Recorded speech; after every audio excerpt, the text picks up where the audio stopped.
Welcome to 3 Count Commentaries. This is your host, MagMongoSlade. Today, we're going to be discussing Maniac Matt Bourne, aka Doink the Clown, who was on Dark Side of the Ring, June the 20th, 2023. Good episode of Dark Side of the Ring. I really enjoyed it. That swerve at the end where, we're talking about the girlfriend perhaps poisoning him, and I was just kind of like, I was not expecting that. All right. Like, I wasn't expecting an investigation into how Matt Bourne died. We spent like the first 40 minutes of this episode talking about this guy who's been fired from everywhere, mostly for drugs. And then when he dies, presumably from drugs, all of a sudden it's, no, I don't believe that. Like, wait a minute. I believe it. Do I?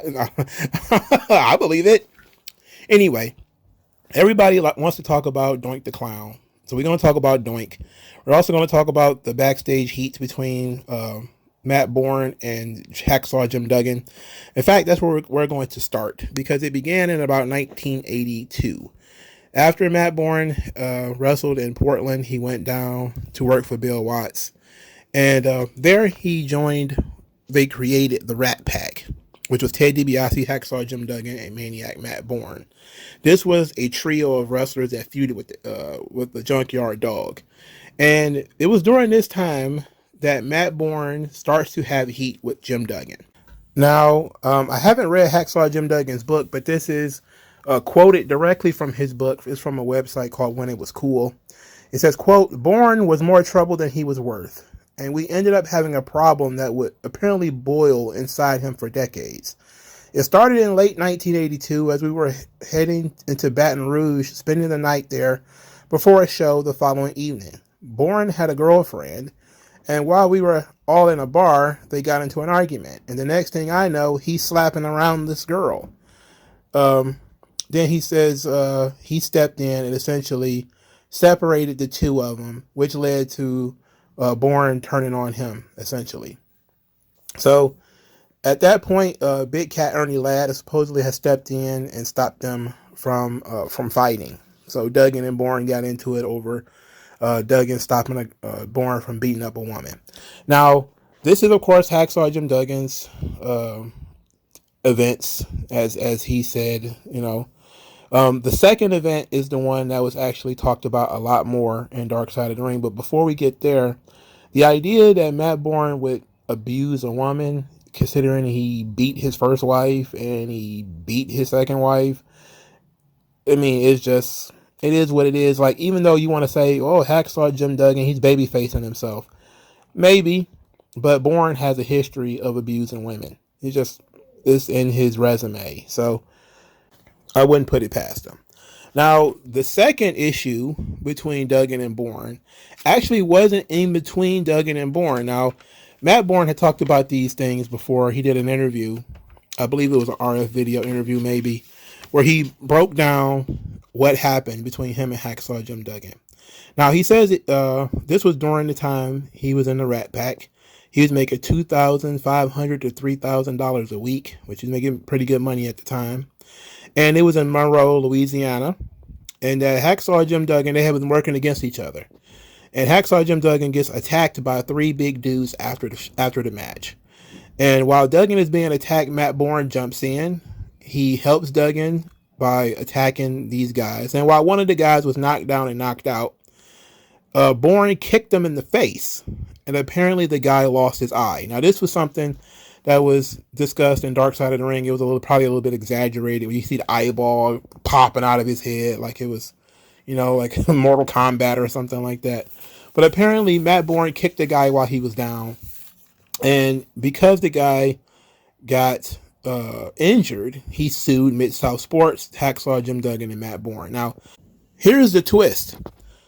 It was said by Matt Bourne that Hacksaw Jim Duggan was very thankful to him for helping him during this fight, and that Bill Watts paraded him around the locker room as if he was some kind of cure of cancer or something to that effect, and that he was, looked at as a shining beacon of what the boys should be in pro wrestling by Bill Watts, because he stepped in and handled that situation. And then the fans sued. At that point, he became a pariah. Duggan lost $30,000. Watts lost his license for a year in Monroe, Louisiana, and they both hated Matt Bourne's guts. Matt Bourne claimed that Duggan didn't speak to him for 5 or 6 years, even when they was working in WWF together. And then says that he believes that Hacksaw Jim Duggan slowly but surely began to blame him for his lost money and for the fact that he still was doing jobs at 50 in the WWE or whatever, because he didn't know how to manage his funds. So that's basically Matt Bourne's side of the story. Now, Duggan's side of the story is he didn't really go into too much detail. Basically, that the two of them had some fights in Mid-South. The word that I hate to spread gossip without giving an exact source, but there's some talk that the girl that was getting beat up was actually Matt Bourne's ex-girlfriend that Duggan was with. That's what people are saying, but there's no way of knowing what actually occurred. But this all pretty much boiled over in 2010 when they were booked to wrestle each other. And this is all on video, of course. You can actually go and watch the situation. Now, Greg the Hammer Valentine was the manager during this time. He was in the corner of Hacksaw Jim Duggan. He was just carrying the flag and everything. And he said that basically what happened is Matt Bourne was told he had to put over Hacksaw Jim Duggan in this match. And he didn't like that. He didn't like the idea of having to put Duggan over. Now, in the Dark Side of the Ring episode, there was some talk about, Duggan said they went through some things. They talked about hitting each other with weapons and all this kind of stuff. And Duggan didn't approve of what Matt Bourne wanted to do in terms of how he wanted to present the match. And that led to Bourne shooting on him in the ring, throwing legitimate punches and things of that nature. If you watch clips of the match, you can see that Bourne became frustrated, probably with Duggan no-selling, because Duggan did no-sell some things in the match. And that's when you start hearing, are you shooting or are we working? But it was an interesting time, his long heat with Hacksaw Jim Duggan. Greg Valentine, who, of course was there, says that Duggan was a good, honest guy, but Bourne was nuts. It was the drugs and the alcohol and everything. And there's tons of stories of Matt Bourne getting into fights with the boys. There's the story that was told in Dark Side of the Ring about the fight with B. Brian Blair, which sounded absolutely fantastical. As Blair told it, they got into, it was a fight, but it was like a on again, off again fight. They kept, starting up and stopping, and of course he was winning every time they got into a fight. But apparently Arn Anderson, on his podcast, he actually confirmed that this did occur, that the fight lasted for 12 minutes on and off, that it started in the bar, then it spilled out into the lobby, and that during the third scuffle, this is when Bourne tried to rip B. Brian Blair's eyeball out. And then B. Brian Blair bit him on the bottom of his lip and tore a piece of his lip off and spit it out. And that ended the fight, which is essentially what was told in Dark Side of the Ring. And he was a witness to this whole thing. So that fight did occur. And, there's even stories of Arn Anderson saying that Matt Bourne attacked him in a hotel room and tried to piss on him because he didn't think that Arn Anderson deserved to be in a spot as his tag team partner when they were in Georgia. Now, the Georgia thing is interesting because he was fired from Georgia Championship Wrestling for supposedly getting involved with an underage girl. Now, this, I believe, I did not hear anything about this in Dark Side of the Ring. And if you look it up, I couldn't find much on it. I checked Ole Anderson's book. He didn't talk about it too much. I checked other books that would have mentioned Matt Bourne. They didn't talk about the statutory rape stuff. I looked as hard as I could. I could not find too much of anything. It was basically just allegations that he was having sex with some underage girl who some people say that he believed that she was older than she really was. This is, as far as details go, that I was able to get is from whenitwascool.com. So you could take it or leave it. But it says Bourne got arrested for sexual assault on a daughter of a woman he was supposed to be with in a hotel room while on the road and had to leave the territory. The incident garnered press and he had to leave the territory. So just the way it was written tells me that there's probably something skitty about it, but that's the most I could find, is that it was maybe some kind of sexual assault situation, or it was a situation with statutory rape, one of the two. Which probably wasn't the first time I heard it was a similar thing in Ohio. And he left there too. So this was before he went to the WWF in the early 1980s, like 1985, or I think. He ended up working WrestleMania 1 against Ricky Steamboat, which probably should have talked about. Probably should have went into that. That's a hell of a thing for a guy to have experienced, to have worked WrestleMania 1, even though it was a losing effort. I'm pretty sure it was pretty cool.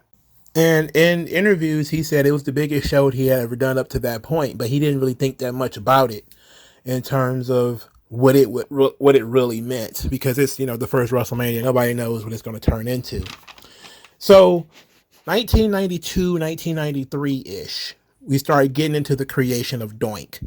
Now, this is where I'm probably going to spend the rest of the video is talking about Doink the Clown, because there's a lot of misconceptions about Doink. Some people feel like Doink was forced on him. And Dark Side of the Ring, they said it was a collaborative effort between Vince McMahon and Matt Bourne that came up with Doink the Clown. And then, of course, there's other people who knew Matt Bourne and, of course, suggest that he was forced to be Doink when he didn't want to be Doink. In my research, from my readings, it seemed like at first he didn't like Doink, but he came to love it. And when the idea of it being taken away from him or given to somebody else, or even him sharing it, he was for none of that. He was for none of that. So let's talk about the creation of Doink, where the idea came from, etc., etc. Now, at this part of the story that we talk about Matt's father, Tony Bourne, who was a wrestler in Portland, Oregon. While he was in Portland, he was friends with a wrestler by the name of Lonnie Main, who is known as Moondog Main. This guy would be the mentor of Matt Bourne. And so Matt Bourne he meets with Vince McMahon, and he's telling Vince McMahon these stories about Tony Main. And in one interview, he says, I'm admiring this guy who happened to be an alcoholic too, but he was just a jokester, and it had quite the effect on me. Maybe not all good. He had a big bearing on just my outlook on life. And he's talking about Lonnie Main. At this point, he's telling Vince about his hero, Lonnie Main, and all this kind of stuff. And he says, quote, Vince McMahon just has a knack for bringing out characters and people that maybe have a little piece of inside. He's very creative with that. Then he says, it's the most success I ever had in the business. When I started it, the only two people in the entire industry that believed in it was Vince and myself. I had a lot of guys make a joke about it. Nobody took it seriously, but I knew in my heart that if I could make it work with Vince, Vince would give it a push. And of course, that's essentially what happened. Now, the idea of Doink is attributed to Mike Headstrand, the Hawk from the Legion of Doom. And that he once called Matt Bourne Krusty the Clown because he was backstage drinking and smoking and everything. And this is where the idea of him being a clown comes from. And this is Doink. 1993, he becomes Doink the Clown. And in early 93, WrestleMania 9, they introduced a second Doink who ended up being played by Steve Keirn. Steve Keirn of the Fabulous Ones, who ends up being Skinner later on. Now, because Matt Bourne is having drug issues and alcohol issues, Matt Bourne gets paranoid, and he's thinking that Steve Keirn is lobbying to take his spot as Doink. But when in reality, Steve Keirn was actually lobbying for a Doink tag team. He wanted to have two Doinks, but he was not for that. He says in an interview, quote, We did it a few more times on the road. That's the two Doinks. He said Steve Keirn was pushing for a Doink tag team, which I really didn't want to do because I created the character. The character was created with my personality. So he's taking ownership of Doink. So a lot of people who say like he hated it, he didn't want to do it, yada yada yada. For starters, he continued doing Doink even after he left WWE, and WWE had to sue him to stop him from doing Doink. This was something that was mentioned in Dark Side of the Ring, that he would go on the independents and do Doink the Clown, while WWE was still doing Doink the Clown, either Steve Keirn or Ray Apollo or Steve Lombardi. There was a lot of different people who played Doink during the 90s, was doing the character, and they sued him to get him to stop doing it. Eventually they relented and they just didn't care that he was doing Doink. But they talked about this in Dark Side of the Ring. Basically, he was doing the Doink character, even though he had signed it over to Vince, because you have to, intellectual property. We talked about that on this channel a lot. Vince wants to own everything that is under the WWF banner. Doink the Clown would be the same thing. At that point, he signed it over, but he wasn't getting royalties for Doink. So he continued doing the character until Vince agreed to pay him royalties, which they ended up doing. But then he had to agree to not do Doink anymore. He was in ECW doing the Reborn gimmick at this time. When Vince found out he was still doing Doink the Clown, it was because he was on TV. So and of course ECW runs in Northeast. So that's the general idea. Now, when it comes to the Reborn gimmick, which was supposed to be half Maniac Matt Bourne, half Doink the Clown. This is the idea that was supposedly Matt Bourne and Shane Douglas. Now, Shane Douglas is the one who tells the story about how much Matt Bourne hated being Shane Douglas and how everybody hated these gimmicks that Vince McMahon put on him. And it was Vince essentially coming in and filing a lawsuit that stopped the Reborn gimmick. But it was also, as Shane Douglas said, that Matt Bourne wasn't ready to give up Doink. You know, there was the character arc that they was creating in ECW was going to lead to Shane Douglas sort of coaxing Maniac Matt Bourne out of being Doink, so he wouldn't need to be Doink anymore. But Matt Bourne had come to love Doink, and he didn't want to stop doing it. And he didn't want to kill the character on national television, so he decided he would just leave the territory. So he did. He agreed to not do Doink anymore to get paid. And then he left ECW to go do Doink in non-televised events. So he was still doing Doink, even though he agreed he wouldn't do it. And even though he told Shane Douglas he was ready to kill the character, and they was going to do this on-screen thing when he was going to kill the character, he ended up doing it. So he reneged on Vince, and he reneged on Shane Douglas. But the guy's a drug addict and a wife a beater. So what do you expect? So in 2010, this would be years after he was supposedly going to kill the Doink character, he dons the paint once more, inspired by the popularity of Dark Knight Rises and Heath Ledger's Joker. He decides to resurrect Doink, his version of Doink, which he refers to as Reborn again. And this is what he was doing shortly before he died in 2013. He was basically still doing Independence as a darker, more evil version of Doink the Clown. And Doink the Clown is a really brilliant character. And it's very odd how when you learn about Matt Bourne as a personality, you do see how he worked as Doink. And you understand why the character did not work with anybody else. So even though he was fired from WWE for drug abuse, so he was fired the first time in 1986 because he was doing drugs. And he was fired again in 1993 because he was on drugs. So the drugs, the alcohol, all the stuff that he was is what created Doink, because you couldn't do it and play it straight. You could only do it from a place of being demented.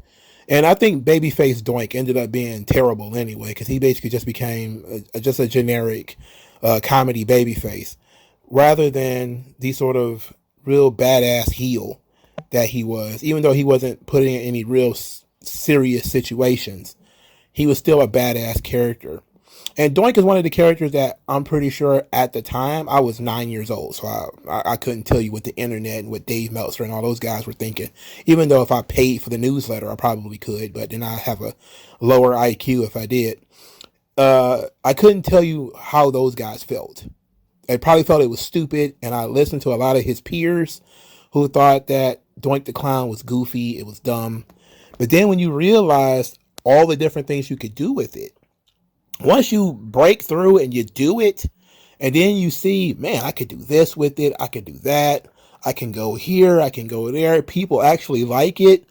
The independence, one of the things that they said in the documentary is that it got to the point where everybody wanted Doink. Nobody wanted Matt Bourne because everybody knew Doink, and it had pierced through the armor of the super serious hardcore wrestling fan to the average consumer, the regular guy, the casual fan.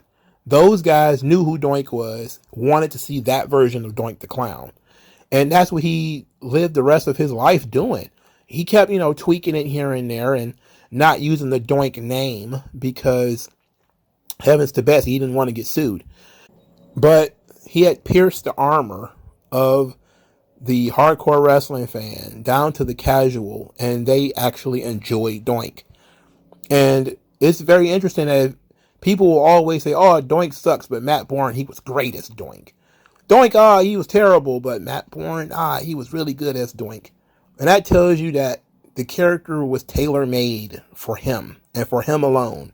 And for all of Vince's posturing, Ray Apollo and Steve Kern and Steve Lombardi, all these guys who took up the Doink paint, they couldn't do what Matt Bourne did because the character was created with his personality in mind, with him being the guy behind the paint in mind. And because you created something using his real personality based off of his experiences, he can do it. It's really like, it's kind of odd how around that same time that Vince switched Doink without telling anybody, and unless you were a hardcore fan, you didn't know that that Matt Bourne was gone, that he tried to change Diesel and Razor too. Like, he tried to come up with a fake Undertaker too. This is all around the same time. This is between 93 and 96, where he just figured, I'll just create a new Razor. I'll create a new Diesel. I'll put somebody else in the Doink costume, and it'll be just as good. And none of that worked. None of it worked. None of it worked because it was created with this particular guy's personality in mind. Now, the final thing that they did not mention that I thought maybe they would, but then they didn't, is that Matt Bourne's family actually was involved with the concussion lawsuit. And they actually went to the media, of course, to talk about how the WWF never told Matt Bourne about his head injuries and all this sort of stuff. We know that the concussion lawsuit was thrown out several years ago. So it would have been, I guess it makes sense for them to not mention it, but, I'm going to mention it because why not? So Doink the Clown, Matt Bourne, very good episode of Dark Side of the Ring. I can't think of much I felt like they really missed out on that they could have told us more about. Yes, we could have talked about the statutory rape thing a little bit more, but what information is there out there? Not a lot. And plus, you already buried the guy enough. The guy's a drug addict and an alcoholic who beat his girlfriends, and he got fired from everywhere, and he assaulted fans, and he assaulted wrestlers, and he was a troublemaker everywhere that he went. But he is still the most memorable name and face for a very memorable gimmick for people who are in my age group. So if you're between the age of 35 and 40, or 35 and above, and you remember seeing Doink the Clown on television, then you know who Matt Bourne is. And to see behind the paint was very cool. So I give it a thumbs up. They were in good form this week. Let me know what you guys think. Like, share, subscribe. I'll talk to you guys later. Peace out.